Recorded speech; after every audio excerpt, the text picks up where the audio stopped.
बाजार पर ज्यादा अपडेट के लिए हम सीधे अपने आज के खास मेहमान का रुख कर लेते हैं। सेंट्रम ब्रोकिंग के नीलेश जैन हमारे साथ हैं। नीलेश जी, बहुत स्वागत करते हैं आपका। Good afternoon. बाजार एकदम सुस्त दायरे में कारोबार करता हुआ नजर आ रहा है। यहाँ पर किन लेवल्स पर खरीदारी के मौके आप देख पा रहे हैं? Very good afternoon you Swati ji. बिल्कुल ठीक कहा आपने। देखिए, काफी सुस्त ट्रेड आज के सेशन में हमें देखने को मिल रहा है। मार्केट कंसोलिडेशन दिखा रहा है। अगर हम लेवल्स की बात करें तो निफ्टी अभी भी अपने इंपॉर्टेंट सपोर्ट के ऊपर ट्रेड हो रहा है, वो है 25,500 का। तो 25,500 के ऊपर जब तक निफ्टी सस्टेन कर रहा है तब तक चांसेस ज्यादा है कि हमें यहाँ से फिर से एक पुल बैक देखने को मिल सकता है। अगर आप इंडिया वीक्स पे नजर डालें तो 13 के नीचे, इनफैक्ट 12.5 एक काफी कंफर्ट जोन में फिलहाल इंडिया वीक्स ट्रेड करता हुआ नजर आ रहा है। मेरे ख्याल से अगर थोड़ी बहुत प्रॉफिट बुकिंग और देखने को मिलती है तो एक अच्छी अपॉर्चुनिटी हो सकती है यहाँ पर, जहाँ पे लॉन्ग टेल लेके चल सकते हैं। Compare to Nifty, bank Nifty comparatively थोड़ा बेटर प्लेस नजर आ रहा है, जहाँ पे हम 58,000 तक के लेवल एक्सपेक्ट करके चल रहे हैं। तो शॉर्ट टर्म के लिहाज से कंफर्ट बैंक निफ्टी पे ज्यादा है, वहां पर लॉन्ग टेल लेके चल सकते हैं। 57,000 के नीचे का स्टॉप लॉस रखना होगा और ऊपरी तरफ पर 57,800 से 58,000 तक के लेवल हमें देखने को मिल सकते हैं। इनफैक्ट आज के सेशन में अगर आप नजर डालें तो जो मेजर पेन है वो ब्रॉडर मार्केट्स में है। मिड कैप इंडेक्स जहां पर प्रॉफिट टेकिंग हमें देखने को मिल रही है, तो यहाँ पर ब्रॉडर मार्केट शॉर्ट टर्म के लिहाज से थोड़ी बहुत प्रॉफिट टेकिंग और कंटिन्यू होती हुई नजर आ सकती है, बट स्टॉक स्पेसिफिक रणनीति बनाने की सलाह होगी। स्टॉक स्पेसिफिक रणनीति बनाने की सलाह आपके लिए दे रहे हैं नीलेश जी। जरूर नजर बनाए रखिएगा। अच्छा खासा एक्शन तो डिफेंस पैक में भी आज देखने को मिल रहा है।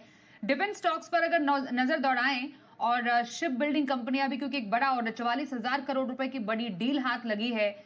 अब ऐसे में जितने भी स्टॉक्स हैं, बीएल हो गया, मजगांव है, एचएएल है, हर जगह हरियाली हरियाली देखी जा रही है। मजबूती तो है ही, खरीदारी के मौके कहाँ? बिल्कुल ठीक कहा आपने। देखिए, आज डिफेंस में काफी अच्छा अट्रैक्शन लौटता हुआ नजर आ रहा है और ये जो रिबाउंड हमें देखने को मिला है वो ऐसा लग रहा है कि थोड़ा और कैरी फॉरवर्ड हो सकता है।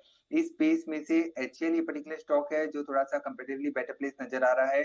5,100 5,200 तक की थोड़े से पोजिशन लिहाज से यहाँ पर खरीदारी करने की सलाह होगी। 4,750 के नीचे का स्टॉप लॉस रखना होगा और यहाँ पर एक्यूमुलेट करने की सलाह होगी। इसके अलावा इस पर्टिकुलर स्पेस में से जो दूसरी प्रिफर्ड बेट होगी वो मजगांव डॉक पर नजर रखने की सलाह होगी, क्योंकि ये भी पर्टिकुलर स्टॉक आज एक कंसोलिडेशन के बाद ब्रेकआउट देता हुआ नजर आया। हालांकि थोड़ी बहुत प्रॉफिट टेकिंग ऊपरी स्तरों से जरूर देखने को मिली है, बट ये एक अच्छे लेवल है जहां पर इस पर्टिकुलर काउंटर को एक्यूमुलेट करके चल सकते हैं। 3150 का स्टॉप लॉस रखना होगा एंड ऊपरी स्तरों पर 3300 से 3400 तक के लेवल हमें देखने को मिल सकते हैं। ओके, तो ये रही दो डिफेंस स्टॉक्स में और शिपिंग स्पेस में खरीदारी की सलाह। एचएएल पसंद आ रहा है। 5100 5200 के दो टारगेट अच्छे लग रहे हैं। 4750 का यहाँ पर स्टॉप लॉस रहेगा। मजगांव डॉक भी अच्छा लग रहा है। 3150 के आपके स्टॉप लॉस।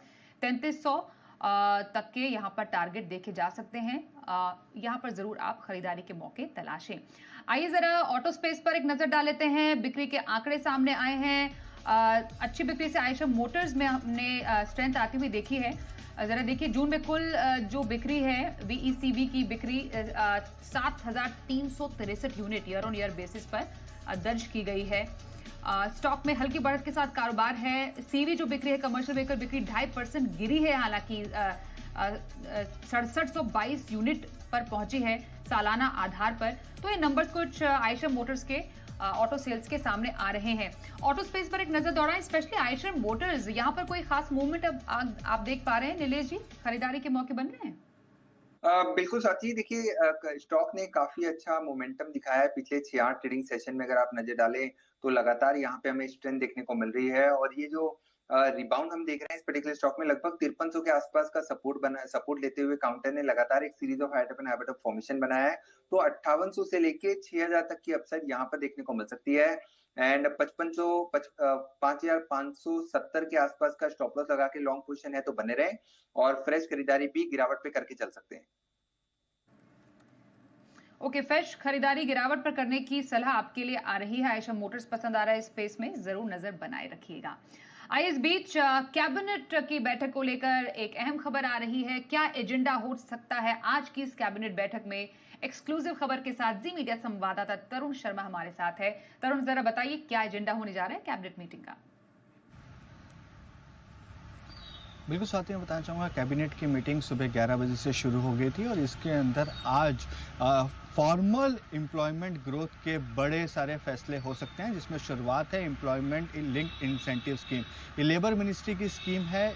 2024 का जो बजट था उसके अंदर ये अनाउंस हुई थी, लेकिन आज इसको फॉर्मली इस कैबिनेट की मंजूरी मिलेगी। इस स्कीम के अंदर एम्प्लॉय यदि जो अभी इनफॉर्मल है, ईपीएफओ के अंदर नहीं आता है, लेकिन जब वो ईपीएफओ का मेंबर बनता है तो सरकार उसको इंसेंटिवाइज करेगी। तो ये एक एम्प्लॉयमेंट लिंक इंसेंटिव स्कीम की आज घोषणा हो सकती है। इस पर विचार अभी कैबिनेट कर रही है।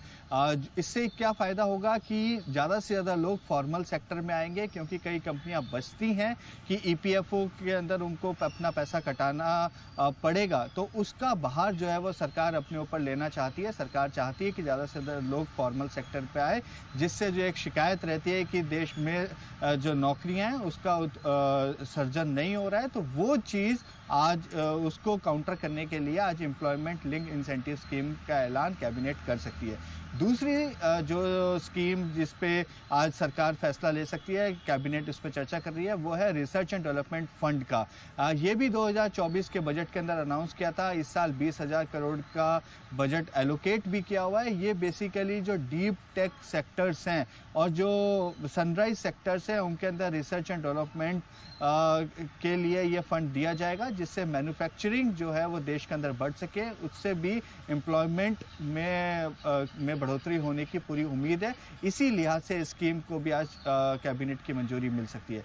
तीसरा जो है वो भी यूथ से ही जुड़ा हुआ आज कैबिनेट के अंदर एजेंडा है, वो है नेशनल यूथ स्पोर्ट्स पॉलिसी को आज कैबिनेट मंजूरी दे सकता है। 2024 के अक्टूबर में ये ड्राफ्ट आया था। इसके अंदर नई नेशनल स्पोर्ट्स पॉलिसी का एक पॉइंट है। जो एक और मेन एजेंडा है वो पेरिस एग्रीमेंट के तहत जापान के साथ एक एमओयू साइन होना है। ये कार्बन क्रेडिट के लिए एमओयू साइन होगा। इस पे भी कैबिनेट मंजूरी दे सकता है। ये इसलिए महत्वपूर्ण है क्योंकि 1 अप्रैल 2026 से कार्बन क्रेडिट की ट्रेडिंग देश के अंदर स्टार्ट होनी है। उससे पहले जो भारत है वो कई देशों के साथ अपना एमओयू साइन कर रहा है, जिससे कार्बन क्रेडिट को आगे बढ़ावा मिल सके। बिल्कुल, तो कई ऐसे मुद्दे हैं जिस पर आज होने जा रहा है मंथन कैबिनेट की बैठक में। एजेंडा बता दिया आपने हमें तरुण, धन्यवाद करेंगे इस जानकारी के लिए। नजर बनाए रखें, अपडेट आगे भी आपसे लेंगे। और आइए, हम हमेशा जी बिजनेस पर धन कमाने की बात करते हैं, और अगर धन कमाना और बढ़ाना है तो हमारे साथ जुड़िए एज यूजुअल जी बिजनेस के साथ, क्योंकि जी बिजनेस और धन लेकर आ रहे हैं खास पेशकश, एक कदम धन की ओर। कार्यक्रम का आयोजन इस शनिवार यानी 5 जुलाई को दिल्ली की आयोनिक जगह भारत मंडपम में होगा। इसमें रजिस्ट्रेशन और एंट्री बिल्कुल मुफ्त है। zbiz.com/एक कदम धन की ओर /रजिस्टर लिंक पर जाकर आप अपना रजिस्ट्रेशन करा सकते हैं। इसके अलावा SMS कीजिए, रजिस्ट्रेशन की सुविधा है। मोबाइल के मैसेज बॉक्स में DZB टाइप करें, स्पेस दें, अपना नाम लिखें, स्पेस देकर जिस शहर में आप रहते हैं उसका नाम लिखें और 57575 पर भेजकर रजिस्टर करें। ब्रेक ले रुकते हैं, बने रहिए हमारे साथ। इस बाजार में मुनाफे की स्ट्रैटेजी जानते हैं नीलेश जी से। बताइए सर, क्या पसंद आ रहा है इस बाजार में? बिल्कुल साथी, देखिए खरीदारी पर फोकस है। सबसे पहले कोल्टे पाटिल इस पर्टिकुलर स्टॉक को खरीदारी करने की सलाह होगी। काफी अच्छा चार्ट पैटर्न है यहाँ पर और स्टॉक में काफी अच्छा मोमेंटम भी हमें देखने को मिल रहा है। एक बड़े कंसोलिडेशन के बाद काउंटर ने ब्रेकआउट दिया है। ऊपरी स्तरों पर 490 और 500 रुपए तक की भी अपसाइड हमें यहाँ पर देखने को मिल सकती है। तो करंट लेवल पर या फिर थोड़ी सी डिप मिले तो कोल्टे पाटिल को ऐड करने की सलाह होगी। 471 का स्टॉप लॉस होगा, 490 और 500 के टारगेट होंगे।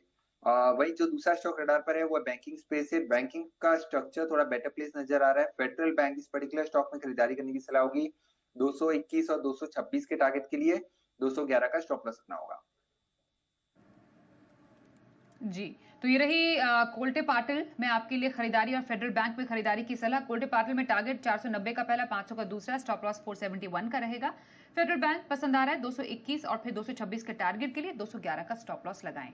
नीलेश जी, धन्यवाद करेंगे आपका हमारे साथ आज शो में शामिल होने के लिए। छोटा ब्रेक लेते हैं, पर बाजार के तमाम अपडेटेड एक्शन के लिए बने रहिए हमारे साथ, देखते रहिए जी बिजनेस।